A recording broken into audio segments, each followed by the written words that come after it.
The Hitchhiker's Guide to the Galaxy by Douglas Adams, starring Dave Lane as The Book with Pete MacDonald and Aaron Don Juan.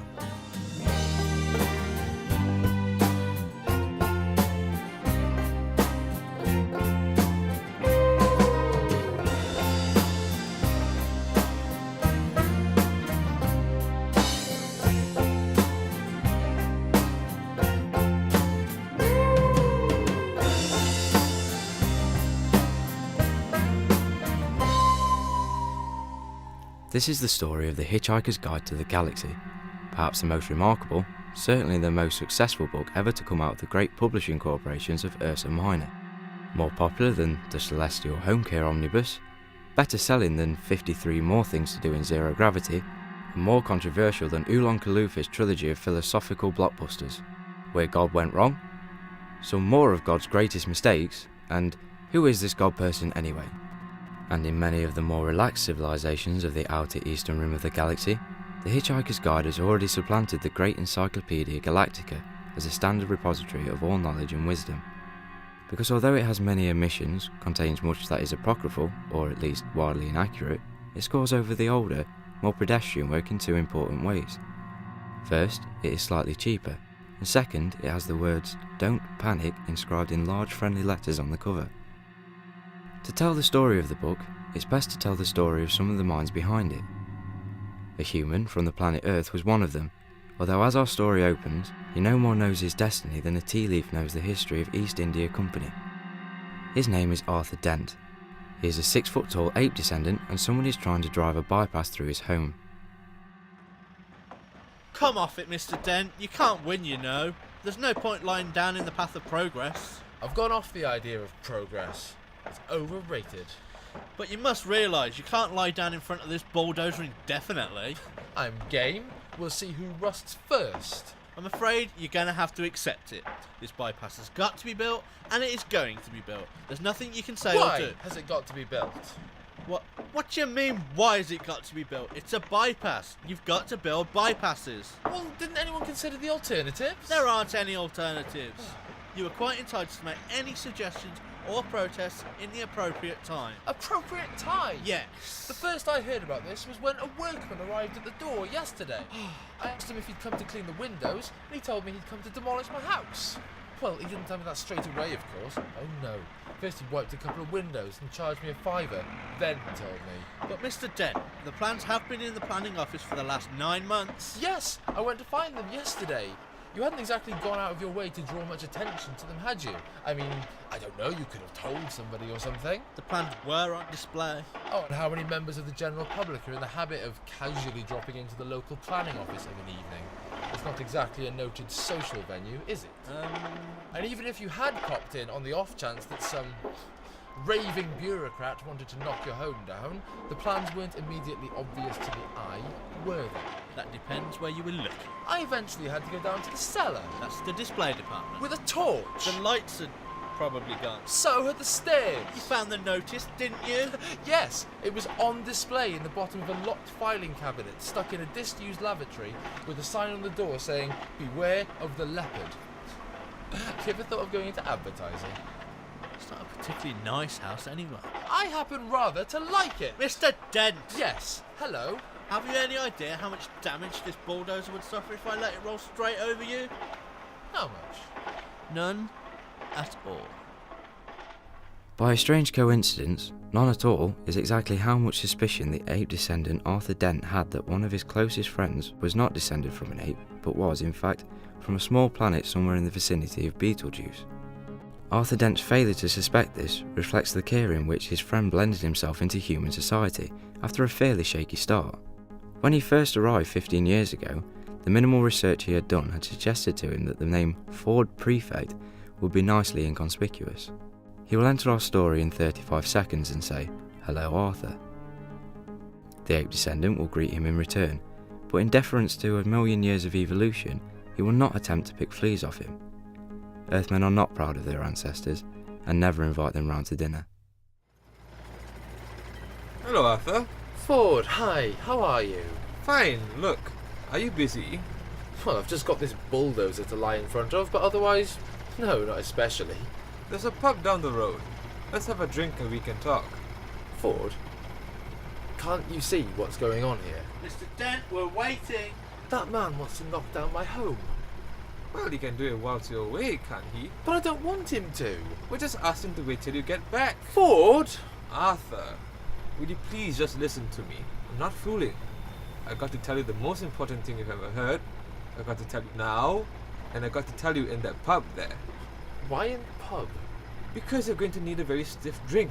Now just trust me. Alright. I'll see what I can do. This had better be good, Ford. Excuse me, Mr. Prosser? Yes, Mr. Dent. Have you come to your senses yet? Can we just, for the moment, assume that I haven't? Well, And I'm going to be staying put here until you all go away. so... So, you're going to be standing around all day, doing nothing. Could be. Well, if you're already resigned to standing around all day doing nothing, you don't actually need me here for the whole time, do you? No. Not as such. So if you could just take it as read that I'm still here, I could just nip off down the pub for half an hour. How does that sound? That sounds very reasonable, I think, Mr. Dent. I'm sure we don't need you here the whole time. We can just hold our end of the confrontation. And of course, if you want to nip off for a little bit later on, I can always cover for you in return. Oh, yes, thank you. That's very kind of you, sir. Thank you. And, of course, it goes without saying that you're not going to try and knock my house down whilst I'm away. Good Lord, no, Mr. Dent. Do you think we can trust him, Ford? Myself, I trust him to the end of the earth. Yes, but how far's that? About 10 minutes away. Come on, I need a drink. By drink, Ford Prefect meant alcohol. The Encyclopaedia Galactica describes alcohol as a colourless, volatile liquid formed by the fermentation of sugars, and also notes its intoxicating effect on certain carbon-based life forms. The Hitchhiker's Guide to the Galaxy also mentions alcohol. It says that the best drink in existence is a pan-galactic gargle blaster, the effect of which is like having your brain smashed out by a slice of lemon wrapped around a large gold brick. The guide also tells you on which planets the best pan-galactic gargle blasters are mixed, how much you can expect to pay for one, and what voluntary organisations exist to help you rehabilitate. 6 pints of bitter, and quickly please. The world's about to end. Oh yes, sir. Nice weather for it. Going to watch the match this afternoon? No, no point. Foregone conclusion, you reckon, sir? Arsenal without a chance? No, it's just that the world's going to end. Ah yes, you said. Lucky escape for Arsenal if it did. No, not really.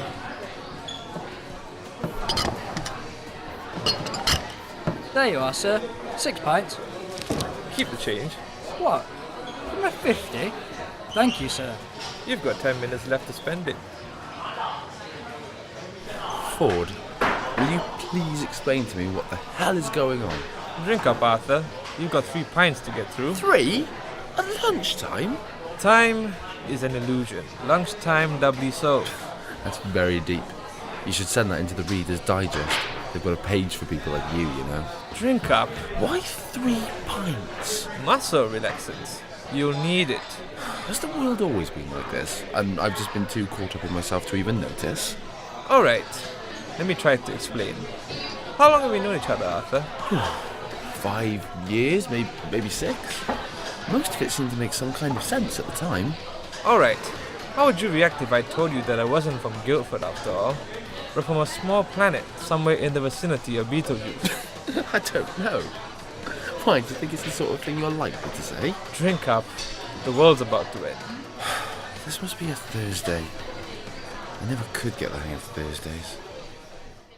On this particular Thursday, something was moving through the ionosphere miles above the surface of the planet, but few people on the surface of the planet were aware of it. One of the 6,000 million people who hadn't glanced into the ionosphere recently was Lord Cyril Fitzmilton, who was, at that moment, standing in front of Arthur Dent's house in Cottington.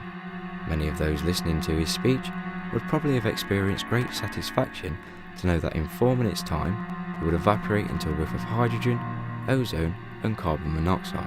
However, when the moment came, they would hardly notice, because they would be too busy evaporating themselves.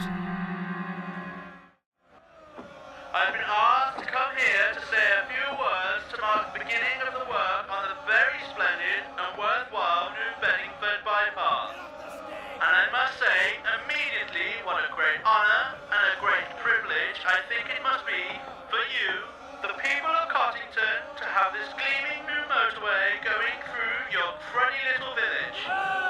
Sorry, your little country village of cruddy Cottington. I know how proud you must feel at this moment to know that your obscure and unsung hamlet will now arise, reborn as the very splendid and worthwhile Cottington Service Station, providing welcome refreshment and sanitary relief for every weary traveller on his way. Why don't you push off, you cat-faced old fart? And for myself, it gives me great pleasure to take this bottle of very splendid and worthwhile champagne and break it against the noble prow of this very splendid and worthwhile yellow bulldozer.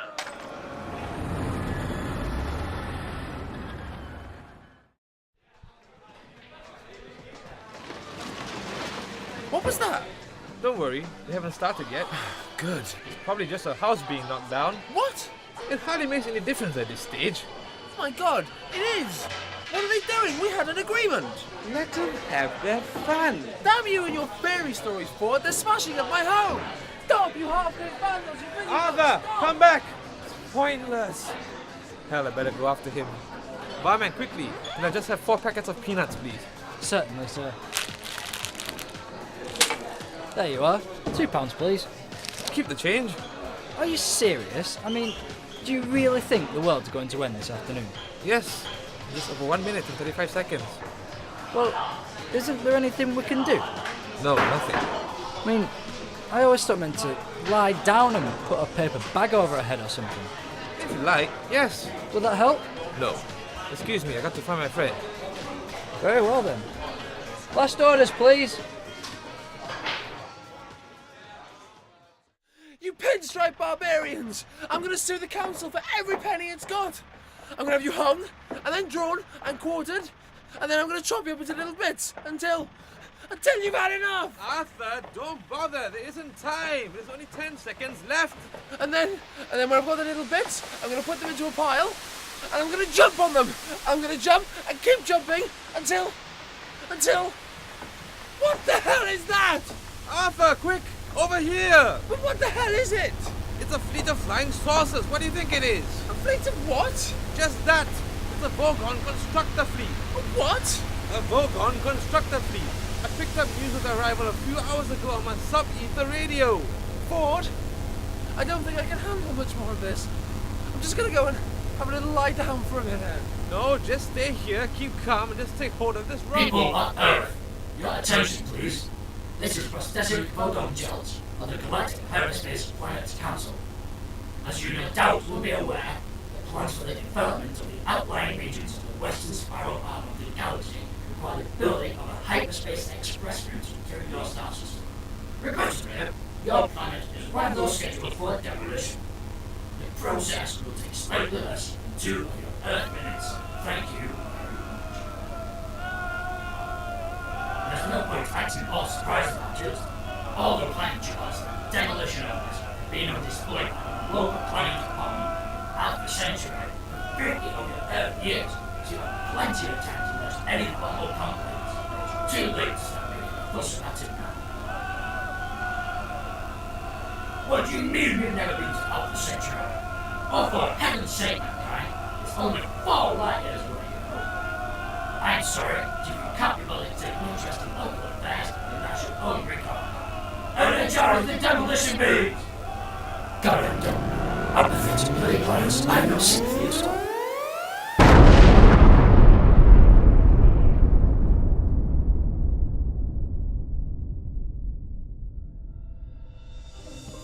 In that episode of The Hitchhiker's Guide to the Galaxy, Dave Lane starred as the Book, Pete MacDonald was Arthur Dent, and Aaron Don Juan Ford Prefect. Steve Pridden was Prosser and Lord Cyril Fitzmilton, and Lee Burgess starred as the Vogon Captain and the Barman. The programme was written by Douglas Adams and was produced by the entire group with the assistance of a small furry creature from the Crab Nebula.